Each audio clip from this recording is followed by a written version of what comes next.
On va pouvoir passer tout de suite aux interventions. Et donc, c'est Béatrice Ponsin qui prend la parole et qui va vous projeter ses slides pour démarrer. Bonsoir. Du coup, je vous laisse quitter le partage d'écran. Oui. Ok. Bonsoir, bonsoir tout le monde. Bon, je ne vais pas pouvoir ni voir tout le monde, peut-être même voir personne dès que j'aurai démarré parce que je vais lancer un diaporama. Voilà. Bien, allez, bonsoir à toutes et à tous. Et déjà, merci aux organisatrices et organisateurs qui m'ont convié à évoquer avec vous cette question de la gouvernance, qui est un vaste sujet. Je vois que dans le sondage, il y a l'idée d'aller regarder les nouvelles formes de gouvernance. Je ne suis pas certaine que je vais répondre à ce besoin-là, mais voilà. En tout cas, je vais vous en parler à partir de mon propre vécu au sein d'associations et de coopératives depuis presque 40 ans, et à partir de mon travail d'accompagnatrice d'organisation de l'ESS depuis une douzaine d'années, et de ce que j'ai pu conceptualiser sur la question de la coopération. Voilà, déjà, au moins retenir qu'il n'y a pas de vérité en la matière, seulement des expériences des collectifs qui cherchent à s'organiser pour que leur projet puisse se réaliser. Je me dis qu'il y a les imaginaires d'une gouvernance idéale, où tout va bien, où on fait tous ensemble, et puis il y a la réalité, les relations humaines, les enjeux, les aléas, les contraintes. Il s'agit en fait de tendre vers le meilleur, c'est-à-dire ce qui semble le plus en cohérence avec l'intention, tout en renonçant à l'idéal. Et c'est déjà pas si simple, parce que chacun a sa vision de l'idéal et a plus ou moins envie d'y renoncer. Voilà, donc j'ai 15 minutes pour tenter de donner des points de repère et vous inviter à vous poser des questions. Alors déjà, pour commencer, je me dis, il y a quelques ingrédients qui peuvent faciliter le bien-être puisqu'il y avait ce focus sur la qualité de vie au travail. Il s'agit de faire en sorte que chacun puisse mettre du sens, savoir vers quelle cause il met son énergie et faire en sorte qu'il se sente utile. C'est créer les conditions de la motivation, c'est donner la capacité de pouvoir participer, de pouvoir contribuer, que chacun puisse trouver sa place. C'est aussi oser sa parole, être écouté, écouter l'autre, partager des représentations, parce qu'en fait, chacun a sa propre vision du monde. Et déjà, en faisant cela, on fait déjà beaucoup, en fait. Donc, mon propos, effectivement, est orienté sur de la gouvernance où chacun va pouvoir participer. Je vous propose une définition. C'est à partir de cette définition que j'ai structuré mon propos. Vous dire que la gouvernance, c'est à la fois un mode de pilotage, des modalités organisationnelles, des processus de décision et aussi de la régulation et des processus d'évaluation. Alors d'abord, le pilotage. Quand on parle de pilotage, il faut d'abord se mettre d'accord sur ce qui est piloté, en fait, dans quel périmètre on se place. Et dans cet intérieur-là, assumer un certain nombre de fonctions qui vont être d'écouter, d'analyser, de se poser des questions, d'avoir une vision globale, de réfléchir ensemble, de se concerter, de donner du sens, de clarifier des objectifs, de choisir une direction, puis aussi de décider. Et pour chaque périmètre, il convient de répartir des rôles et de nommer un pilote ou une pilote. C'est aussi différencier des temps et des espaces pour informer, s'organiser, créer. Ah, j'ai un petit problème. Pourquoi ça n'avance plus? Créer, développer, débattre, décider, résoudre des problèmes. Ce sont des temps distincts. Et ces temps distincts ne sont pas forcément que dans des réunions. C'est aussi les réflexions individuelles, c'est les discussions informelles. C'est tous les moments qui viennent nourrir ces moments-là. Ça veut dire que ces fonctions, elles peuvent être portées par les différentes parties prenantes. Là, j'ai cité des parties prenantes plutôt associatives, mais ce n'est pas uniquement forcément des administrateurs qui sont porteurs du pilotage de la structure. Ça va dépendre des choix et des situations. Le deuxième point, c'est celui des modalités organisationnelles. Quand on pense gouvernance, on pense souvent politique et opérationnel, et on se pose la question de l'articulation. Je me dis juste que ça fait parfois l'effet qu'il y aurait ceux et celles qui pensent, qui envisagent des stratégies, qui décident, qui ont le pouvoir, et ceux et celles qui agiraient. En fait, je me dis qu'il s'agit d'envisager, de regarder, quand on parle de gouvernance, des passerelles entre ces deux grandes dimensions. Si je prends par exemple le cas d'une association, je vais avoir le même problème. Désolée. On va souvent dire que le politique il relève de l'Assemblée générale, du conseil d'administration, du bureau, de la présidence, coprésidence, et que l'opérationnel relève de l'équipe salariée, de la direction et puis aussi de bénévoles. Ce qui est aussi important, c'est de faire du lien. Enfin, en tout cas, ça fonctionne bien quand le binôme président-directeur, donc cette fameuse passerelle est bien installée, et en se disant que l'équipe a besoin d'être imprégnée du politique et le politique a besoin de savoir ce qui se passe au niveau opérationnel. Et qu'une des façons aussi de le gérer, c'est de créer des commissions où vont être intégrés et des salariés et des bénévoles. En tout cas, moi, des fois, je vois des structures où il y a de la souffrance au travail, quand l'équipe salariée ne se sent pas reconnue, pas en lien avec le bureau de l'association. Ça veut dire que quand on pense gouvernance, il s'agit de nommer des instances. Celles-ci sont statutaires, mais il peut exister d'autres façons de nommer des instances. Et quand on a nommé ces instances, c'est de définir pourquoi elles existent, qui est dedans, quels sont les critères qui font que ces personnes sont légitimes pour faire partie de cette instance, qu'est-ce que cette instance a à faire ou à ne pas faire, qui va la piloter, avec quelle légitimité, comment va être nommée la personne qui va piloter l'instance, est-ce que cette instance a un pouvoir de décision ou pas, à partir des missions qui lui ont été assignées, et quels sont ses liens et ses interactions avec les autres instances. La gouvernance, c'est aussi les processus décisionnels. Souvent, quand on pense de gouvernance, on pense essentiellement au processus décisionnel, mais ce n'est qu'un morceau en fait, hein. Un gros morceau, mais un morceau. Et quand je dis processus, c'est-à-dire que ce n'est pas uniquement le moment où on prend la décision. Le moment de la prise de décision n'est qu'un moment du processus.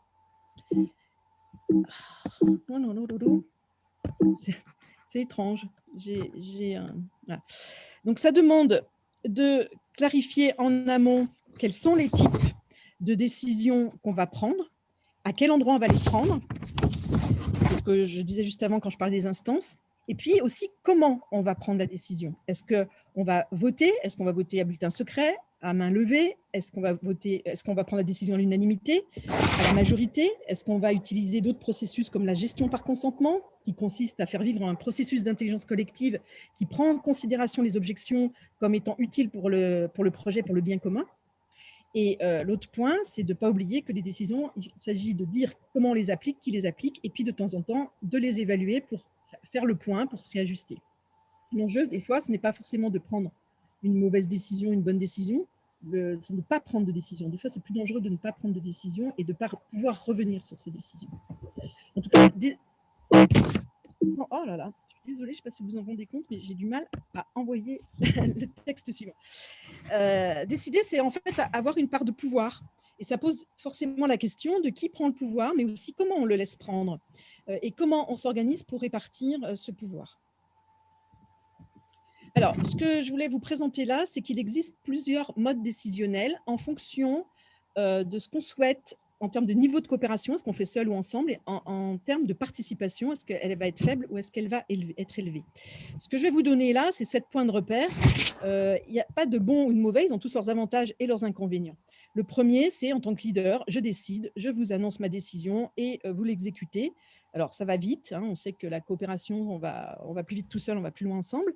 N'empêche qu'il y a des moments où il y a besoin que quelqu'un puisse décider et que les choses se fassent. Bien sûr, je peux rencontrer de la résistance et des gens qui vont obéir ou se rebeller, faire la grève, donc ça peut aussi être moins rapide que ce qu'on ne croit. Le deuxième niveau, c'est que je peux prendre une décision, mais je vais vous informer oralement, je vais écouter vos questions et peut-être ça peut encore faire bouger mon point de vue. Le troisième niveau, c'est que je vais vous consulter, demander votre avis individuellement. Ça ne veut pas dire que je vais forcément le prendre en compte parce que je peux me retrouver avec une multitude d'avis qui ne vont pas ensemble. Le quatrième niveau, c'est qu'on va se rencontrer, on va faire des réunions, on va se concerter, mais il est probable que la décision, je la prenne. Quand je dis « je », ça peut être un conseil d'administration, ça peut être une instance, et que les personnes qui ont participé ne vont pas avoir la main sur la décision. Alors, ce qui est très important, c'est d'annoncer la couleur. Si on dit aux personnes qu'elles vont se concerter et qu'elles pensent que c'est de la participation et qu'elles vont avoir la main sur la décision, que ce n'est pas le cas, on fabrique beaucoup de frustration. Quand j'ai donné mon avis individuellement, bon, ça va encore, mais quand je me suis réunie plusieurs fois, que j'ai donné du temps de réunion, ça peut créer beaucoup de dommages. Donc, c'est vraiment important de distinguer la concertation de la réelle participation, où là, on va décider ensemble à la suite d'un processus, lequel processus demande de prendre soin à plein d'endroits. Je ne vais pas développer là maintenant, mais de faire en sorte que les gens aient l'information, comprennent les enjeux, puissent être suffisamment formés, aient des temps pour débattre. Donc, ce n'est pas toutes les décisions qui vont pouvoir être prises dans cette configuration. L'autre façon aussi, c'est de créer des espaces, des commissions par exemple, où les gens vont avoir toute latitude pour prendre des décisions. On leur donne toute la main. Alors souvent, c'est important de leur donner aussi le budget qui va avec, sinon on se fait un peu croire qu'on peut prendre des décisions, mais après si on nous dit ah ben non, on n'a pas les moyens, ben, les gens là aussi ont pu réfléchir et puis pas voir leur projet aboutir. Et la dernière façon, quand on est dans des grands nombres, c'est de déléguer son pouvoir de décision par le jeu de la représentation. Alors, ces différentes façons peuvent se conjuguer. Dans une même organisation, il est probable qu'à des endroits, on fasse du 1, du 2, du 4 et du 6. Ce qui est intéressant de regarder, c'est quel est le mode privilégié, celui qui revient le plus souvent. Et ça vient parler de la culture. C'est vrai que si le privilégié, c'est le 1, eh bien, on est dans une culture très pyramidale avec quelqu'un qui est au sommet, qui décide pour les autres. Si on est plutôt dans du 5, eh bien, ça veut dire qu'on est dans une organisation très, on pourrait dire transversale, enfin, il y a plein de termes aujourd'hui, très participative, et ça demande de prendre un certain temps pour pouvoir le gérer et, comme je le disais avant, de trier quelle décision on doit prendre à quel endroit. Quand je dis qu'elles peuvent se conjuguer, je prends souvent l'exemple d'un centre de pompiers, parce que j'avais un collègue qui travaillait dans un centre de pompiers, et je trouvais intéressant quand il disait, quand il y a le feu, on obéit au colonel et on écoute le protocole et on ne va pas se mettre à discuter de, à notre avis, il vaut mieux utiliser telle lance ou telle lance pour éteindre le feu. Quand en revanche, ils discutent de la stratégie de leur service, à ce moment-là, ils vont se réunir et prendre le temps de la concertation. Voilà, donc ce n'est pas antinomique. Donc, j'insiste un peu sur le fait qu'il n'y a pas de bonne ou mauvaise façon de faire. Il s'agit de regarder comment les modes de décision sont mis en cohérence avec la culture de l'organisation, avec la situation présente, avec les enjeux et avec le type de décision à prendre. Et de se rappeler que tout ne peut pas être décidé par tous. Souvent, il y a la croyance qu'on va faire du participatif quand tout le monde pourra donner son point de vue à tout. Je pense que ça peut vite créer de la tension et de la souffrance parce qu'en fait, on peut s'épuiser à faire cela.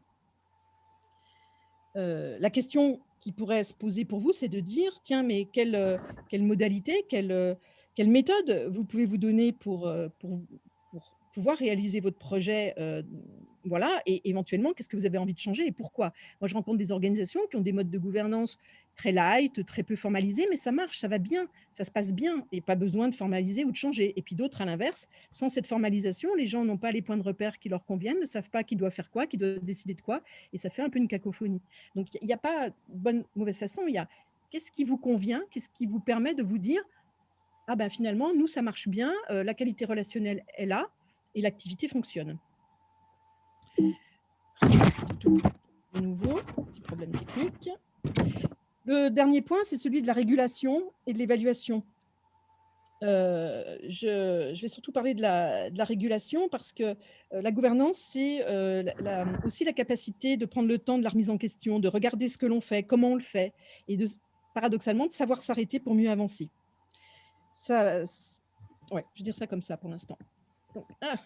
La régulation, c'est un espace de parole structuré. Quand je dis ça, ça veut dire qu'on se donne un temps. Ce n'est pas un truc dans les couloirs comme ça uniquement. Enfin, la régulation peut aussi se passer dans les couloirs parce qu'on va se dire les choses, qu'on va se réentendre là où il y aurait eu des malentendus. Mais là, je pense, dans un terme gouvernance, c'est un moment où on se pose pour se dire les choses, pour reconnaître et traiter les problèmes, pour gérer les situations, pour évaluer les actions, pour se réajuster, et on le fait ensemble. Ça peut toucher ce qui se joue au niveau interrelationnel, et donc ça touche les personnes, mais ça peut aussi concerner ce qu'on fait ensemble et comment on le fait. Une gouvernance participative, en fait, touche directement la question de la qualité relationnelle. Pour moi, c'est un mode de fonctionnement qui est sous-tendu par des valeurs de respect, de co-responsabilité, de non-domination, de participation, de confiance. Ça veut dire que, est-ce que c'est bien ces intentions-là qu'on a quand on veut faire du participatif? Pour moi, je pourrais presque commencer par ça quand je voudrais parler de gouvernance participative. C'est quoi notre intention? En face de cette intention, on va mettre des modalités qui vont bien, des méthodes qui vont bien. Aujourd'hui, il existe plein de nouvelles méthodes, ou nouvelles ou anciennes, peu importe. On entend parler de sociocratie, d'ailleurs, je crois qu'il y a un atelier sur le sujet, l'allocratie, la gouvernance cellulaire, et il y a des professionnels qui peuvent aider à mettre en place ces pratiques-là. Je pense qu'on peut s'en inspirer, il faut faire attention de ne pas trop plaquer les choses. En tout cas, ça demande ces processus sont assez précis, donc ça demande de se former ou d'être accompagné pour les mettre en place. Encore une fois, ce qui est important, c'est faites ce qui vous semble juste par rapport à votre culture.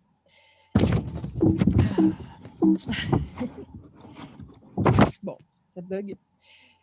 Ce que j'ai envie de dire, parce que faire du participatif, oui, ça prend du temps, ça demande de mettre beaucoup d'énergie. La contrepartie, c'est que ça apporte de la richesse, que c'est créatif, que ça apporte une certaine dynamique. S'il y avait une chose aussi à retenir, ce serait de dire, quand je réfléchis à ce que je fais, c'est important de mettre en cohérence le sens, pourquoi on veut le faire, le processus, comment on veut le faire et le quoi, ce que l'on veut faire. Quand je dis mettre en cohérence, c'est dire comment on aligne ces 3 dimensions. Et des fois, on se perd un peu dans le contenu. Et quand on se perd dans le contenu, c'est de revenir au sens. Pourquoi on cherche à avoir ce type d'instance? Pourquoi on veut faire du participatif? Comment chacun va trouver sa place là-dedans? Et effectivement, bon, je l'ai déjà dit, mais plus on va faire du participatif et plus on va avoir besoin de réguler puisqu'on touche la dimension humaine. En guise de conclusion, mes 2 dernières slides sont sur des questions qui sont non exhaustives et qu'on peut se poser quand on réfléchit à ces questions-là. Est-ce que la gouvernance qui est la nôtre est ajustée avec notre culture? Quels sont les espaces que nous avons créés ensemble pour évoquer ces questions de gouvernance? Qu'est-ce qu'on souhaite? Qu'est-ce qu'on ne souhaite pas? Comment on se remet en cause? Qu'est-ce qu'on veut faire? Comment on veut le faire? Il y a des fois, je vois des organisations, c'est des choses un petit peu évidentes, puis dans les évidences, eh ben, on se perd un peu en fait. On est un peu dans des routines et puis on voit qu'il y a un manque de dynamique ou alors il y a des tensions qui sont en train d'arriver. Comment est pensée la question du pouvoir? Est-ce qu'on est dans une définition du pouvoir sur l'autre, d'envie de pouvoir, qui parlerait de domination, ou est-ce qu'on est dans une définition du possible, du pouvoir d'agir, de la répartition des pouvoirs? Quelles responsabilités sont assumées par les bénévoles? Là, je pensais à ce focus bénévole plutôt pour les associations, mais qui est au sens juridique et aussi au sens de la charge mentale. Mais aussi, quelle délégation de pouvoir on va donner à une direction salariée? Est-ce qu'ils sont formalisés? Est-ce qu'elles sont concertées? Comment on délègue? Qu'est-ce qu'on pense quand on délègue?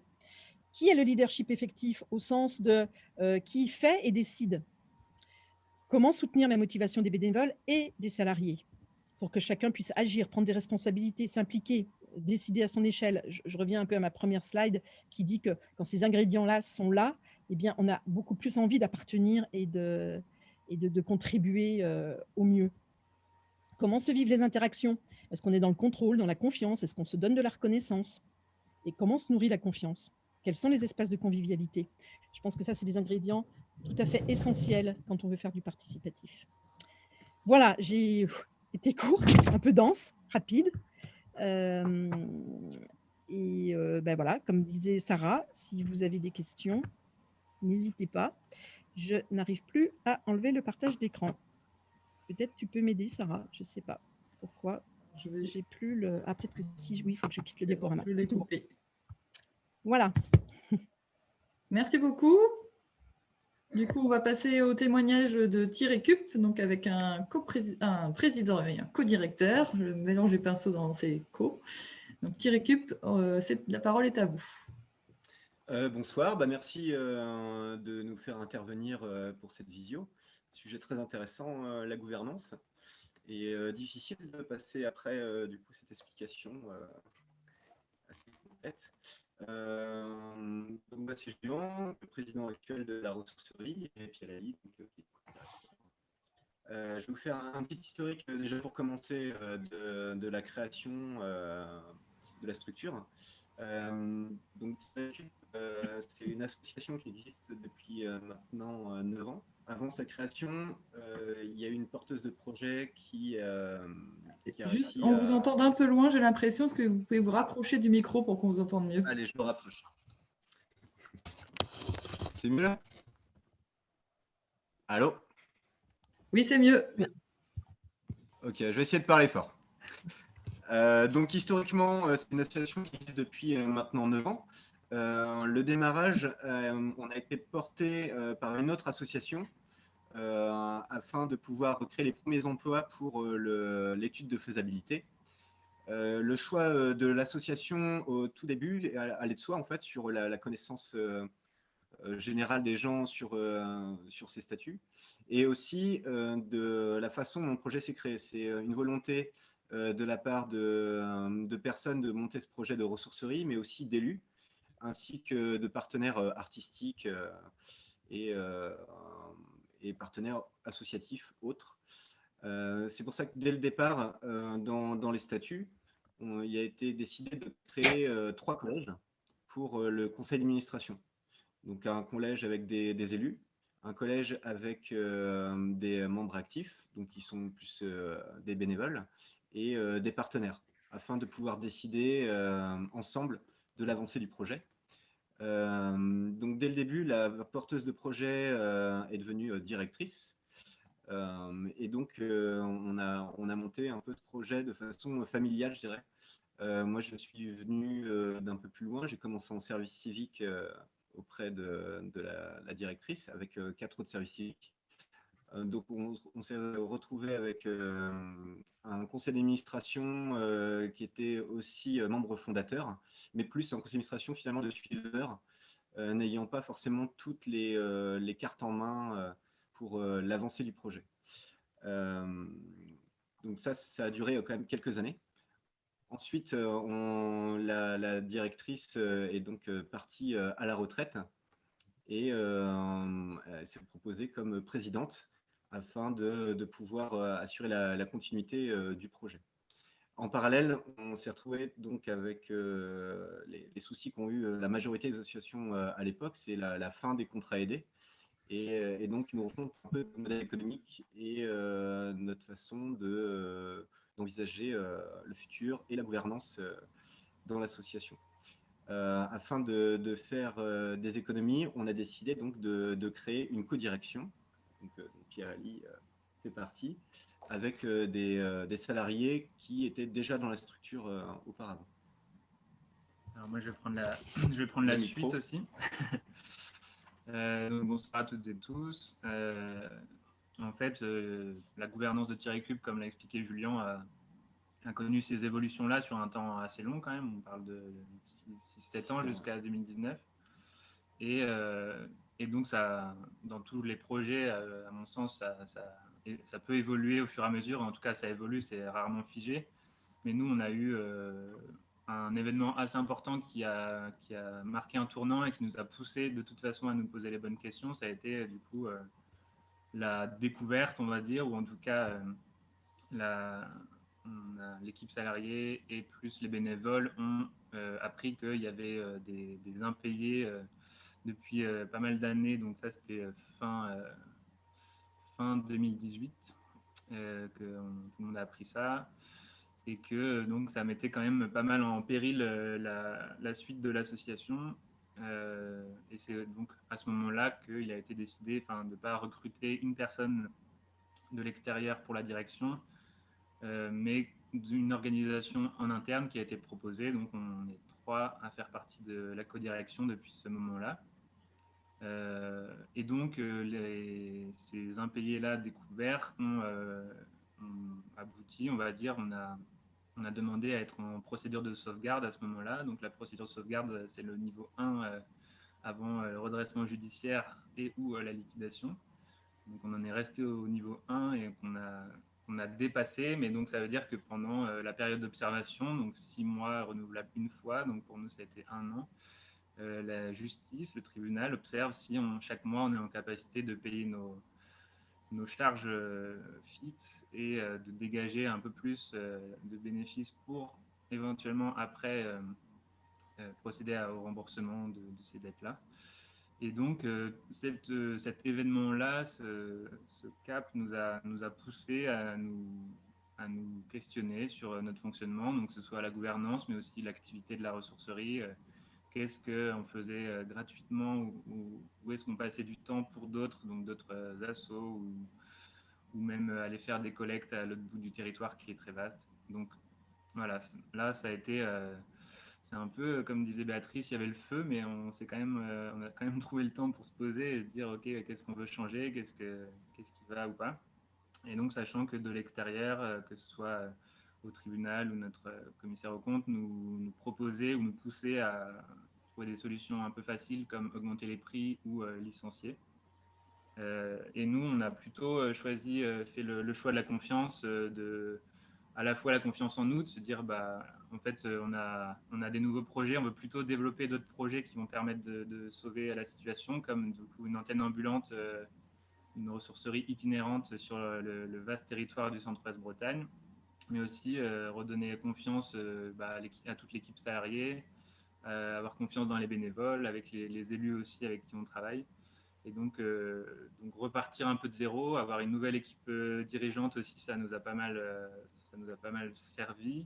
Donc la fondatrice est partie, il y a un nouveau CA qui a été élu, Julien a été élu président, et en parallèle, il y a eu la codirection, donc Charlotte, Arnaud et moi qui avons pris en main toutes les missions et les tâches de direction. Et l'avantage que nous, on y trouvait également, ça a été de pouvoir se partager tout ça à trois pour pouvoir rester sur le terrain et continuer à faire des collectes, du tri, de la caisse avec tous les autres collègues. Donc, on est actuellement une petite quinzaine de salariés à Tirecup. Et donc ça, pour nous, c'est important aussi. En fait, donc même si ça n'a pas été historiquement ça qui a été fait, ce type de fonctionnement, naturellement, à Tirecup, on tend à un fonctionnement horizontal. Et même si, voilà, il y a toujours, on n'est pas une scope non plus. Et donc, il y a des décisions qui sont prises par certains et c'est partagé en fonction des domaines, mais chaque salarié aussi est responsable de son domaine et prend les décisions qui concernent ce périmètre-là. Donc c'était vraiment un choix, pour le coup, adapté à la structure, mais qui est arrivé aussi un peu pour d'autres raisons, dont celle économique, mais qui en fait était, à mon sens, une très bonne idée, et puis ce vers quoi on voulait aller, on aurait voulu aller à un moment. Mais là, ça a été accéléré par ça, quoi. Et dans aussi la gouvernance, ce qui a peut-être, comment dire, qui nous a donné, ou qui a rassuré aussi du côté du tribunal, ça a été qu'on était trois à chaque fois le rendez-vous, avec donc Julien, moi et Gérard, qui était trésorier à l'époque et qui était un peu notre caution. Membre fondateur. Voilà, membre fondateur, retraité, donc ça aurait fait bizarre de ne pas avoir un retraité dans. Plus crédible que nous deux, les petits jeunes. Et voilà, donc ça a été un passage. On a appris beaucoup de choses. On s'est posé encore une fois plein de questions, et du coup on a adapté après notre activité en voyant que en fait diriger une association sans vraiment s'intéresser au côté économique, alors qu'on a plus de 25 000 euros de charges à payer tous les mois, avec notamment les salaires et le loyer, ça peut poser des problèmes, comme ce qu'on a connu entre 2019 et 2020. Donc après, tout ça nous a servi. On est sorti de sauvegarde juste avant le premier confinement en mars 2020. Et 2019 et 2020 ont été après les meilleures années en termes de résultats, on va dire, pour Tirecup. Donc c'est pas que grâce à nous, bien loin de là, mais en tout cas, c'est ce contexte-là et l'environnement qu'on a voulu après recréer sur vraiment la confiance qui dominait un peu tout l'esprit qu'on voulait proposer. Et ce que je voulais dire aussi, donc peut-être plus pour la codirection à 3, qui est peut-être assez rare, au moins dans les ressourceries en Bretagne. Ça a beaucoup d'avantages, en tout cas nous on y voit beaucoup d'avantages, et comme j'ai relevé ce que disait Béatrice sur la volonté de non-domination, il n'y a aucun de nous trois dans la codirection qui a envie de prendre plus le pouvoir que les autres, et ça nous convient très bien ce fonctionnement-là, donc c'est aussi pour ça que ça marche. On est plusieurs à réfléchir et à trouver des solutions ou prendre les décisions. Après, il y a aussi des inconvénients, bien sûr, sur justement le fait de communiquer ensemble, sachant qu'on est sur deux sites différents, comme présentait Claude au début, entre Carré et Rostrenin. Donc ça pose plus de soucis que si c'était une seule personne qui décidait. Et l'autre petit inconvénient, ça peut être, vu de l'extérieur, pour les élus, les autres partenaires, au niveau de la représentation, c'est pas une seule tête, donc c'est un peu plus compliqué à retenir. Mais voilà, si on compare avantages et inconvénients, nous, on fait vite le choix, quoi. Et après, donc, dans les décisions plus générales qui ne sont pas que celles du quotidien, c'est toujours, mais on réussit pas mal à le trouver, je pense, un équilibre à trouver entre le CA et Julien et nous. Et donc, il y a pas mal on fait pas mal de réunions de travail, même si Julien a un travail à côté. Il se rend très disponible depuis la sauvegarde pour avancer sur tous ces chantiers-là. Donc, mais ça aussi, c'est toujours mouvant, évolutif. On essaye, comme on disait, il y avait un CA suiveur, on essaye de passer en CA qui prend en main, qui dit nous en parlant de T-Récup. Enfin, voilà, il y a toujours du travail. On n'a pas encore, on n'aura peut-être jamais trouvé la solution idéale, mais en tout cas, on a fait un bon chemin et qui nous a été sans qu'on le veuille et qu'on le décide vraiment, mais ça nous a donné un gros coup d'accélérateur, de ce qui s'est passé, notamment pour la sauvegarde. Et du coup, sur cette évolution-là, je pense que la sauvegarde, encore une fois, nous a fait passer d'une asso avec un esprit un peu comme d'autres assos, souvent un peu à l'arrache ou à la cool, comme on veut, à en voie de professionnalisation. Et petit à petit, on reprend un petit peu tout ce qui avait peut-être soit jamais été questionné, soit un peu laissé de côté, pour voilà, gérer aussi une structure avec un salarié et une volonté de fonctionner de la manière la plus participative possible, quoi. Mais donc ça pose des questions après pour la suite. Il y a beaucoup de pistes encore à explorer. On n'a pas fini. Et je vais juste revenir sur l'arrivée de la codirection et moi quelques mois après pour la présidence. On a aussi l'avantage en fait d'une certaine légitimité en prise de décision, comme étant issus tous les quatre en fait de l'équipe salariée. Puisque j'ai travaillé moi-même pendant 3 ans dans la ressourcerie et après j'étais au conseil d'administration 2 ans avant de prendre la présidence. Ce qui donne une légitimité en fait au niveau des connaissances et du dialogue qu'on peut avoir avec les salariés et aussi les anciens membres du conseil d'administration, parce qu'il y a eu un renouvellement. Donc ça, c'est plus pour la légitimité. Après, pour la gouvernance, il a fallu qu'on trouve notre propre modèle. Comme depuis 6 ans, on fonctionnait plutôt avec une personnalité forte qui avait la lourde charge en fait de beaucoup de choses sur ses épaules parce que difficile à déléguer et une mauvaise compréhension même de ma part à l'époque, comme j'étais au conseil d'administration de l'ensemble. Donc voilà, ça fait un peu énorme qu'on a divisé par 3 son poste. Mais voilà, ça nous permet aussi de soi-même pour avoir une décision, la codirection, donc ils sont 3 déjà pour y réfléchir, avec chacun un petit pôle de salariés finalement qui suivent plus, ce qui permet de remonter directement les informations. Enfin, on parle d'horizontalité quand même, hein, on ne va pas remonter de façon pyramidale. Et de mon côté, à essayer de réfléchir avec le conseil d'administration et une autre forme en fait de débat. Avant, on aurait été plus sur l'échelle qu'on a vue tout à l'heure en diaporama, sur le 3, donc avec une décision qui est prise, mais avec, voilà, on va quand même demander l'avis autour. On a essayé de refonder ça sur un autre modèle, c'est-à-dire qu'en conseil d'administration, on arrive avec une problématique, on essaie d'avoir évalué déjà à l'avance tous les tenants et aboutissants, mais on en discute pour savoir comment le résoudre. Donc ça crée des conseils d'administration qui peuvent être longs sur un seul sujet, mais ça permet à tout le monde finalement d'avoir une bonne connaissance de l'entreprise. Et avant, on pouvait avoir un peu d'absentéisme au conseil d'administration. Là, il y a 1 ou 2 personnes qui manquent, sachant qu'on est quand même 14. Voilà. Après, pour les perspectives, on essaie de créer de plus en plus d'outils. On a une feuille de refonte des statuts, donc en incorporant les salariés et la codirection.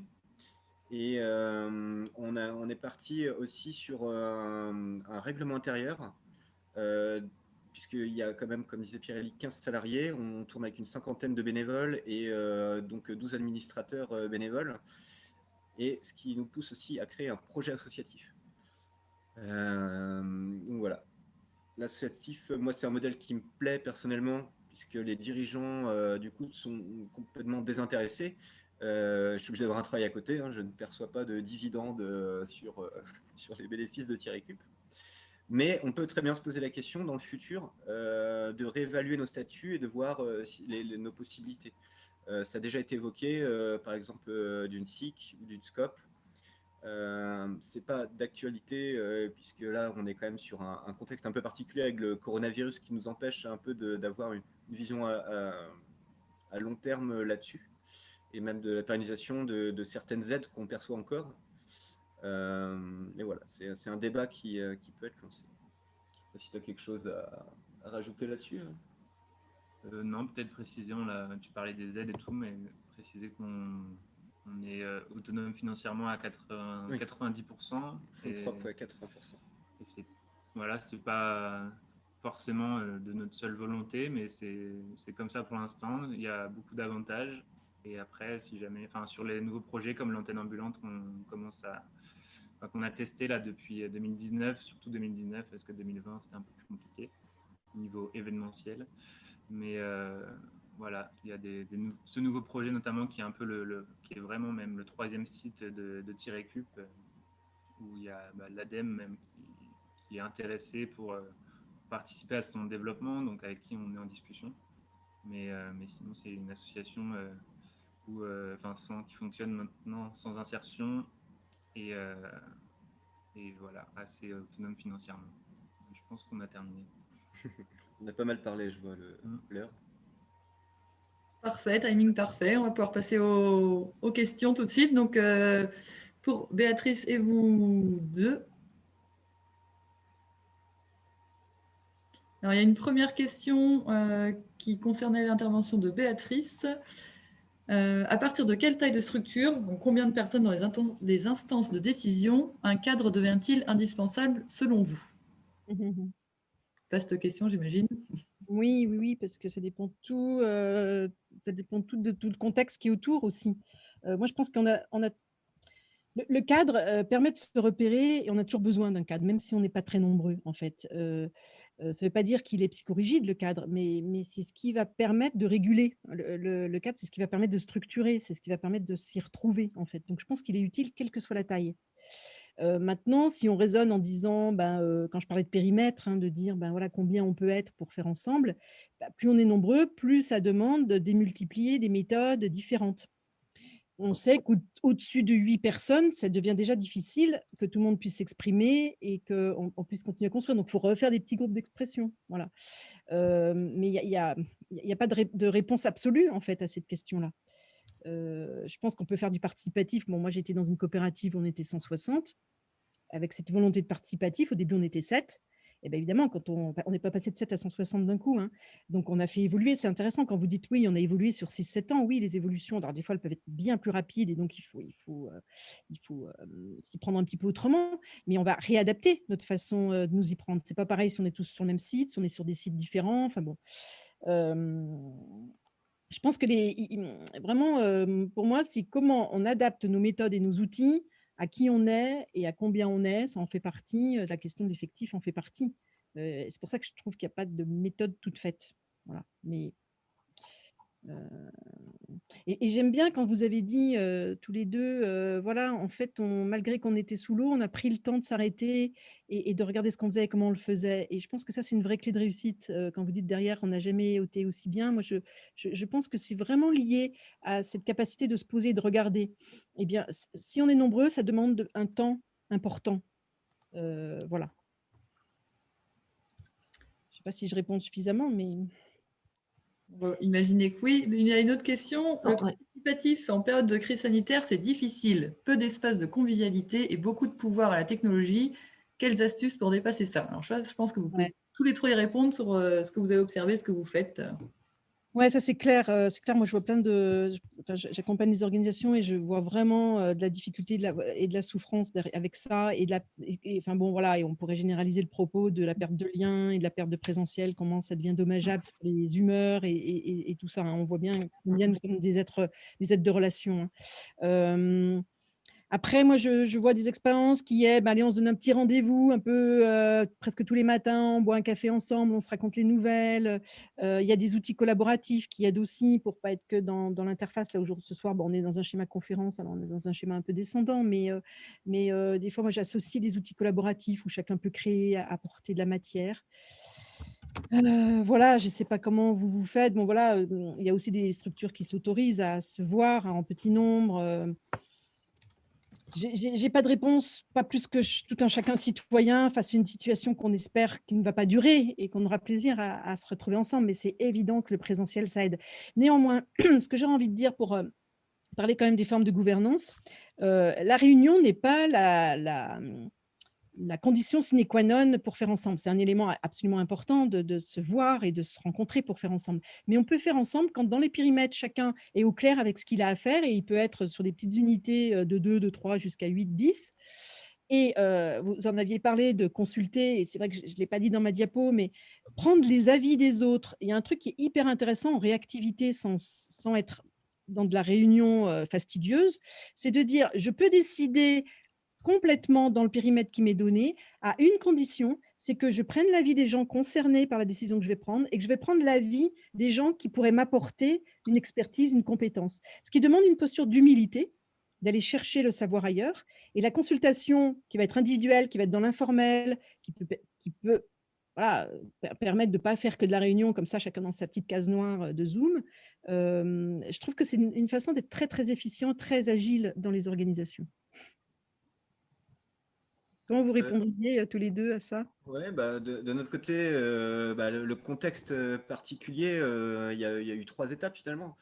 Un peu collapso sur les bords, moi j'ai vu le truc arriver et du coup j'ai déclenché des réunions avant qu'il y ait le confinement, sachant qu'on est sur un projet de construction sur carré, où on essaie de faire participer un maximum, que ce soit les salariés, des usagers, des bénévoles. Et donc on a décidé de se réunir quasiment le soir où on a entendu Radio Londres. Après, on s'est retrouvé en confinement, donc là, on a gardé un minimum de travail pour l'administratif parce qu'il fallait faire tout le chômage partiel, ces choses-là. Donc là, c'était un mail rapide. Euh, on n'a pas fait de conseil d'administration à ce moment-là. On a essayé de tenir les 3 co-directeurs et moi le reste du CA des décisions importantes, sachant qu'ils nous déléguaient finalement toutes ces responsabilités-là, quoi. Même pour le plan sanitaire, hein. Moi-même étant cuisinier, du coup, j'ai réalisé le plan sanitaire de la structure. C'est après, par contre, qu'on a pu refaire des réunions masquées, où on a senti quand même que les gens avaient des choses à dire et que ce n'était pas forcément évident par email. Et comme on n'avait pas pris forcément le temps de créer des comités, et c'est là où je rejoins là-dessus, hein, c'est important de faire des comités où du coup on est capable de déléguer, on fait confiance et on fait même appel à des gens extérieurs tout en restant confidentiel parce qu'il y a énormément de choses qui doivent rester confidentielles, hein, que ce soit du savoir sur les salariés, sur des projets futurs ou sur des choses envisagées mais qui restent pour le moment un peu obsolètes. Donc ça c'est une erreur qu'on a fait, peut-être de ne pas prendre le temps de créer des comités. Mais dès qu'on a pu reprendre les conseils d'administration et les réunions masquées avec les gestes barrières, on a pu le faire. Après, on a eu aussi le souci, je pense que tout le monde a eu ce souci-là, c'est que du coup, dans nos statuts, on doit clore du coup l'exercice comptable dans les 6 mois de la fin de l'année, en fait. Et, sachant que du coup, on a dû passer par le commissaire aux comptes, parce qu'on a fait ce choix depuis le début que ce soit validé par un commissaire aux comptes, qui était en télétravail avec des gens en arrêt, ça s'est décalé, il y a eu confinement, on n'a pas pu faire l'assemblée générale, on a dû faire une assemblée dématérialisée où les gens votaient pour ou contre le bilan moral et le bilan économique. Donc ça, c'était une grande frustration au niveau démocratique pour moi, hein, de ne pas pouvoir présenter surtout notre super bilan de sortie de sauvegarde. C'était assez frustrant. Et on a fait une assemblée générale extraordinaire à la rentrée, donc septembre, avec les gestes barrières pour l'élection du CA. Parce que pour moi, c'était impossible de faire un renouvellement de CA sans présentiel. N'importe qui aurait pu se connecter sur Internet, se présenter comme étant adhérent. Et voilà, pour me virer, et voilà. Sachant que je vois qu'on me propose 80% de salaire, voilà, sur les commentaires. Mais en tout cas, ouais, c'est la troisième partie, ouais, sur qui était complexe, ouais, c'est l'Assemblée générale extraordinaire. On espère pouvoir le faire autrement en 2021, en tout cas.